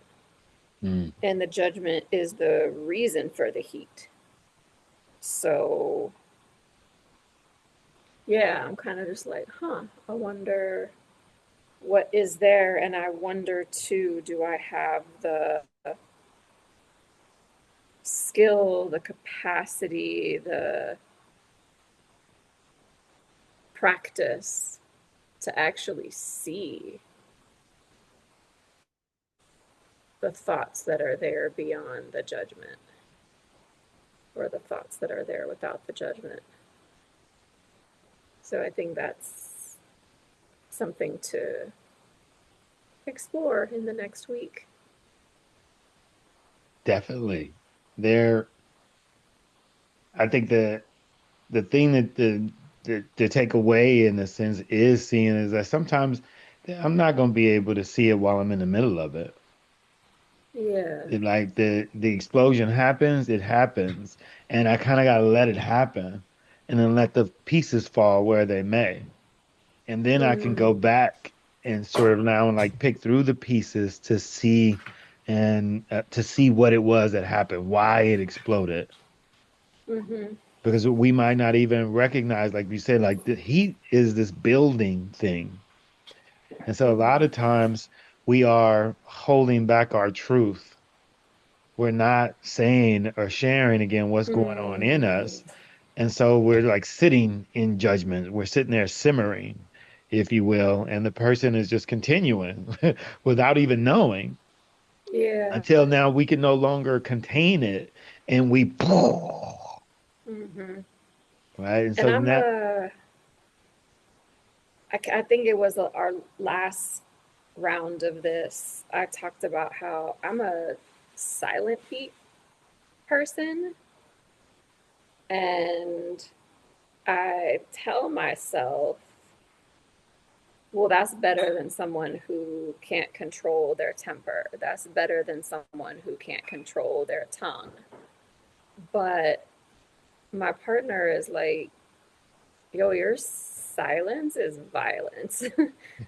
Like, your energy is violent. You're not speaking, but your energy does harm. And I would rather have you kind of like read me to filth than do the silent anger thing. And so, even that too, I'm kind of just looking at the way I do heat and the judgments and interpretations I have around that, even, and that my method of doing heat is superior in some way. mm, Like, that's the story I tell myself. And so, yeah, I think there's a lot to look at, and you're right. Like, what's really going on is I'm stewing and stewing and stewing and stewing. And because I don't speak up,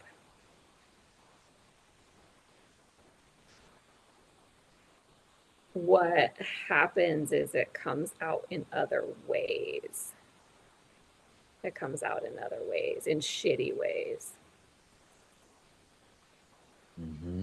So, yeah, I just see that very clearly. And so, yeah, I'm gonna just, that heated part is where I'm gonna do some little what's it, self observation. That's what we're doing. Yeah, Self-study, yeah, self-observation. be doing some self study. Right? And something interesting for me about what you said is when you've held back so long and now you explode, aren't you that person that can't hold their tongue anymore? That now is kind of now in that Mm, uncontrolled kind of rage and mm-hmm. way because now you built that way and but now that person deserves it. Yeah, yeah. What I tell myself is like, but I don't ever raise my voice. I don't ever curse at anyone. I don't ever call names. I don't do any of those behaviors that I grew up with that I associate with being ill tempered. So it's also interesting, like, how I look at people I perceive as emotionally volatile. And again, I look at my method for managing anger and interpret it as a superior method because it's not loud or it's not explosive, but I'm doing violence in other ways without the volume attached to it. The Hmm. words might be delivered quietly, but they're no less sharp. Right? How are my actions towards somebody if I'm in that judgment in my mind?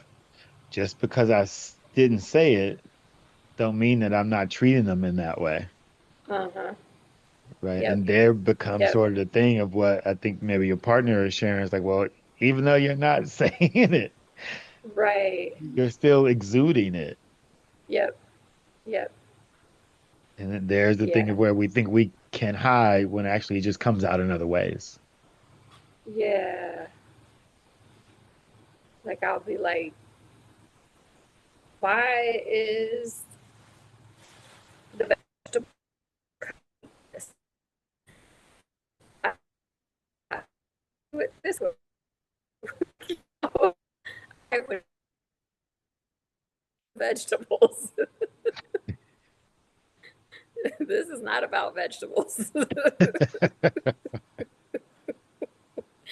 But I'm like patting myself on the back, being like, well, I don't lose my temper. I don't raise my voice. I don't curse. I don't throw things. I don't break things. I don't hit people.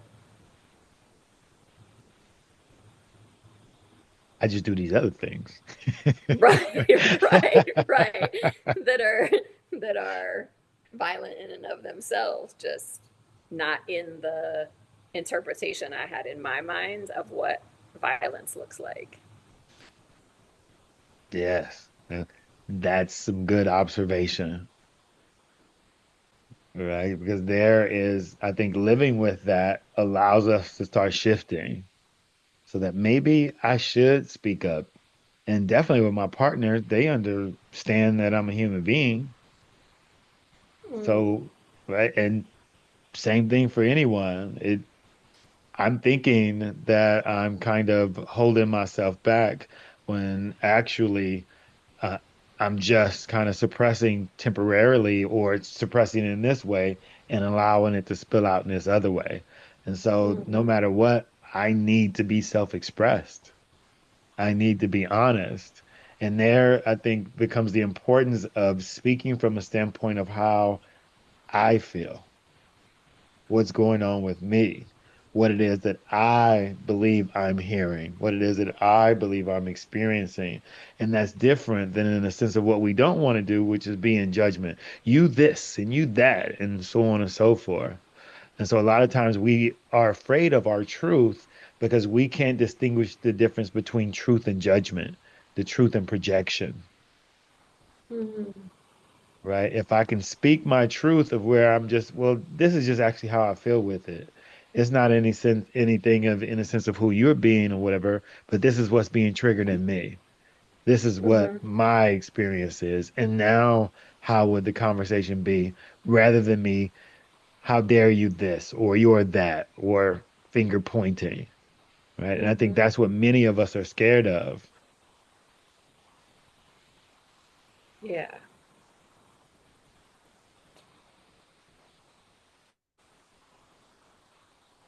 I understand the assignment.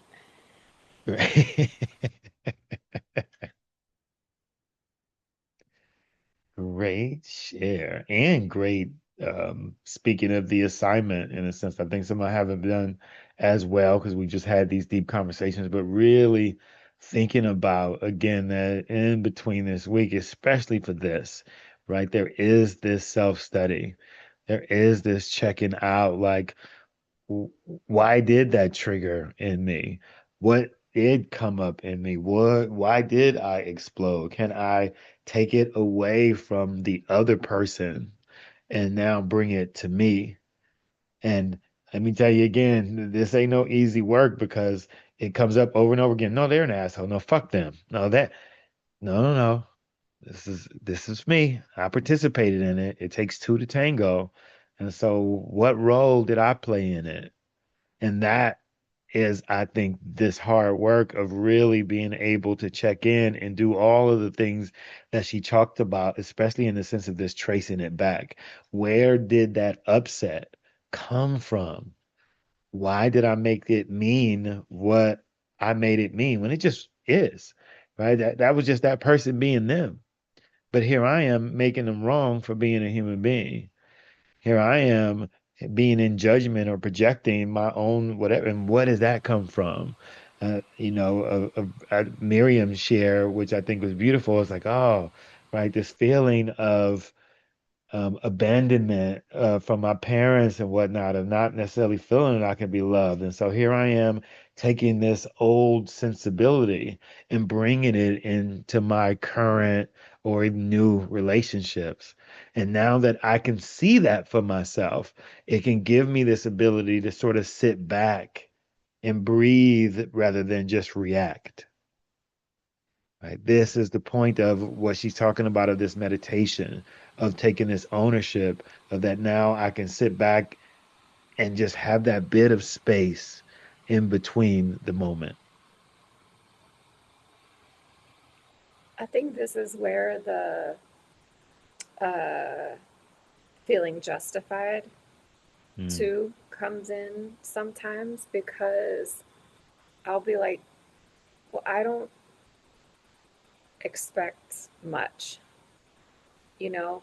And there's a lot of things where I can be accommodating and flexible, but I've got, two or three things that kind of like Tina was saying, I just put it out there right up front. Like date one, date two, 6 years ago when she and I met, I'm like, there's some things you should know. You need to know what you're getting into. Here's what you're going to be dealing with. And as much work as I've done, I'm probably going to be working on this for the rest of my life. So, and one of them is about being heard.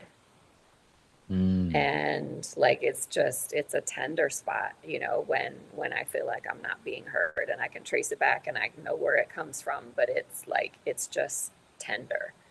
And so I think I get confused sometimes in my own mind, like, am I supposed to be fixing, or healing that part of me that is sensitive to, or like more reactive than others to not being heard? Or do I just get to embrace it as like this is a part of me and it comes from my wounding and my upbringing, and there's only so much work I can do, but that's probably always going to be with me. And I think that's like I get confused sometimes about how do I have compassion and grace for that part of myself and just let it exist with all the other parts of me versus like, oh, this is some unhealed thing that still needs fixing so that I reach a place where I'm not triggered by not being heard. Um, and so the story that I tell myself is like, I accommodate so many other things. I'm patient with so much other stuff. If this is if this is what you got to deal with, like so be it, because I deserve I deserve to be heard. I deserve to be listened to. I I think there's the aspect of fixing. I think there's the not necessarily the aspect of fixing it because that can be us being too hard on ourselves. And then at the same time, the aspect of just saying this is just how it is, that's not necessarily doing anything about it. There is understanding that we're looking for. And that understanding is being able to share what has come up once you've traced it back. What is this taking me back to? Right? If I can start speaking out loud of, I think what Miriam shared, which I think was beautiful, speaking out loud about my parents, about where this actually comes from, then I can start hearing it. Oh shit, actually, this don't have anything to do with this. And as I start recognizing that that's my past and this is my present, then I'm triggered less and less and less because now I can start actually seeing that these are separate moments and I'm just being triggered. But if we don't acknowledge it, if we don't speak to it, then it'll constantly keep coming up for us in the sense. And when now we're just okay with just being triggered.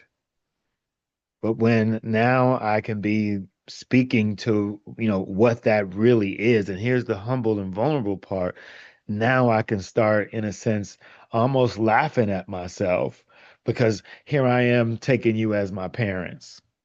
Here I am as taking you as my first relationship, right? Here I am time traveling and thinking that this is 10 years ago when actually this is right now. But it's not until we start speaking it and saying it out loud for ourselves that we can actually start getting the more space, space, space, space.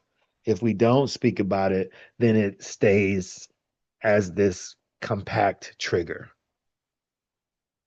right? So there is the point of us finding what is that root cause, right? Now tracing it back and now speaking to it more and more and more. And again, for me, I always share these sensitive things for me of being able to speak about my cousin Brian being shot and killed.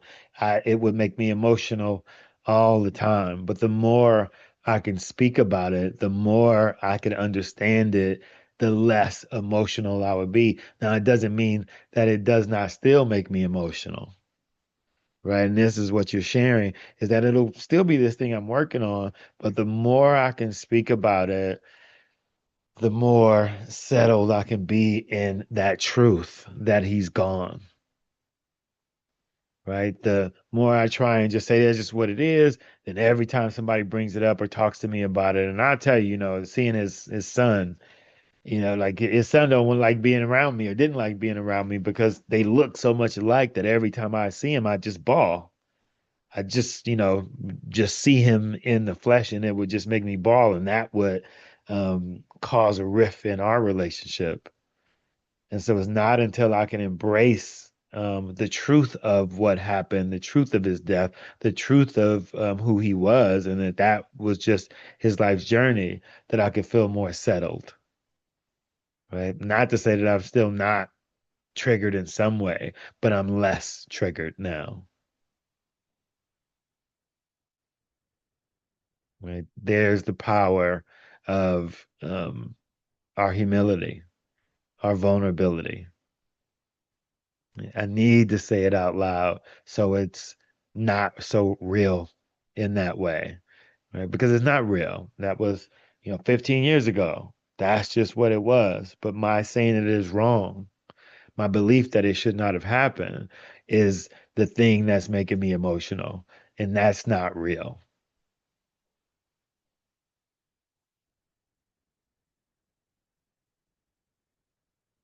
Being in rejection of what is. Hmm. I think um about my like attachment to my narrative of being feeling abandoned, and it feels like an aha moment, but also I noticed like there's some fear around this aha moment of like, okay, I don't if I have a thing with being abandoned, then like the next best thing would be to not abandon myself, Mm. or to like see the relationships that I've been in, like, okay, how have they been reflections of me abandoning myself? Okay, now like, okay, don't do that anymore. But then there's like a fear of like, and maybe it's because it's kind of been repetitive. Like, what if I do like abandon myself again in the next relationship, or the next fling, or the next like job opportunity?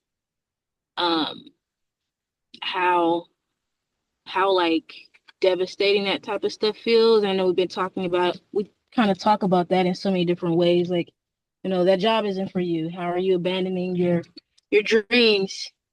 Um, and I remember like there's this lyric that just popped up in my mind that I wrote. Um, it says like, so many people give up on their dreams. How do they sleep at night? And that is like this is like a fear of mine.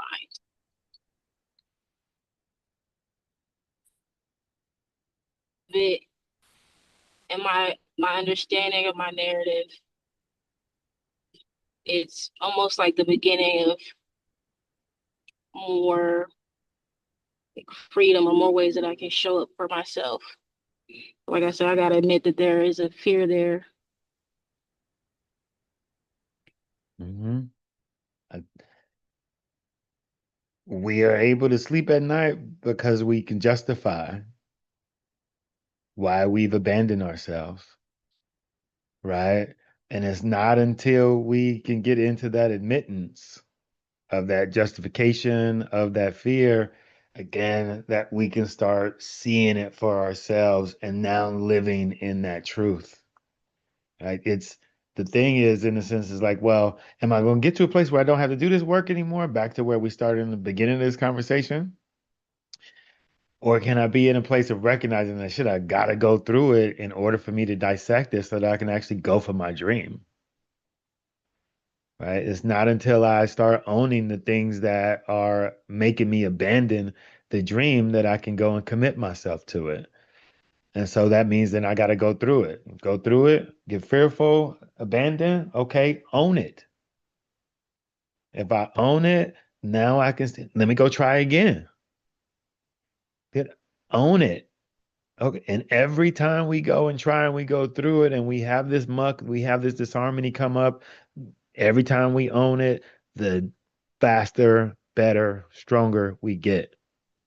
And then we conquer that thing and we on to the next one.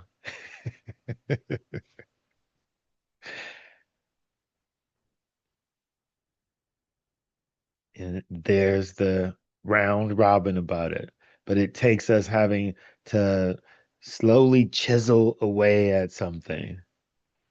Because if we go too hard at it to try and break, we can break ourselves.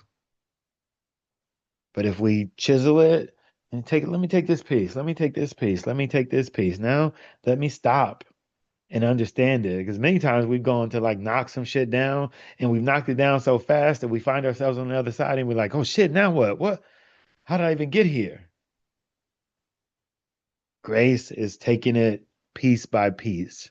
And this is why, I had a young man in class today and he was so wound up, he couldn't even sit back in Shavasana.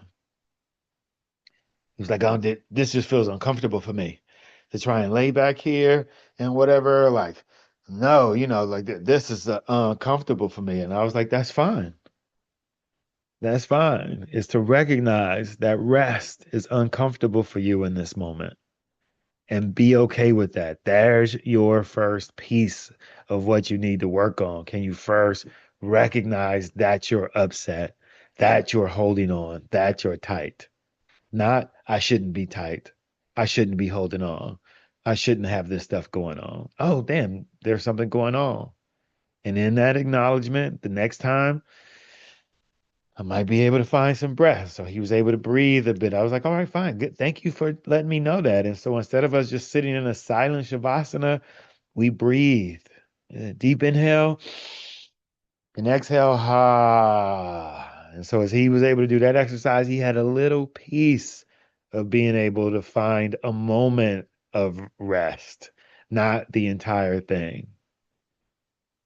And that's, I'll say again, the graceful piece of this. Is nothing, yeah, you're going to not be perfect. Thankful, like be thankful for it. And now, why wasn't I? What happened? What came up?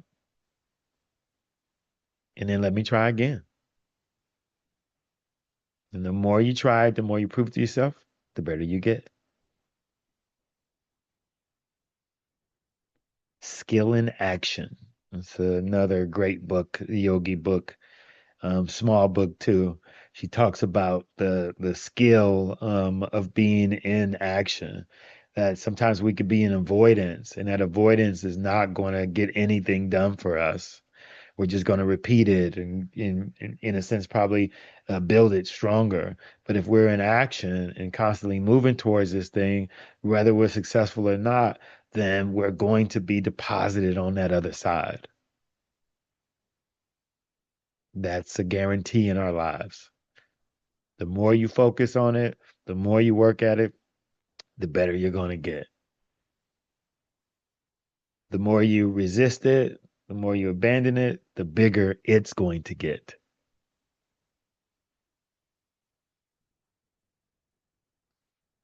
I'm going to leave the mic drop right there and see if anybody else has anything that they want to share.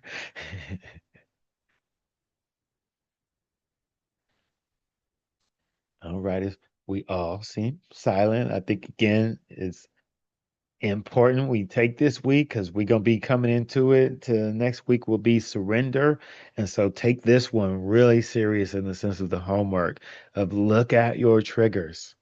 Look at your disharmony. Look at the things that come up in you, right? And begin to start on like, oh, that's mine. That's mine.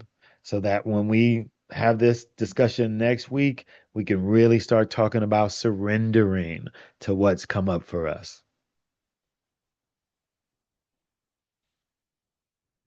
All right, yogis. And I know, Jessica, you feel like you're not a yogi, but this is yoga.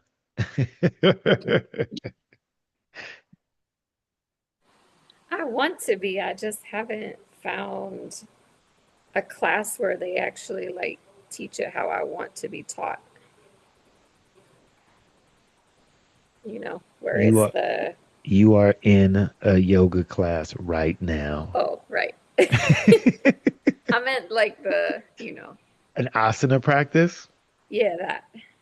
Yeah, that's an asana practice. Yeah. And hopefully If they include the yamas and niyamas in the asana practice. So what I want to say, many asana practices are not yoga because they don't include this restraint and observances and the shavasana so that you can actually sit and surrender to what has come up in your restraining and observances. So I just want to say that you are in a yoga class right now. I will correct my language.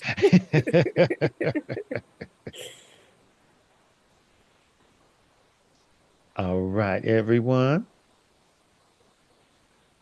Thank you again for another lovely night, another lovely discussion, another time of bravery that I want to thank each of you for, and just true honesty and what love is in the sense of that acceptance. I love you all for truly being these courageous people to share this with each other because you didn't know each other before this. Right. And it's like, shit, I've really, shared some things with some strangers that you probably haven't shared with folks in your life.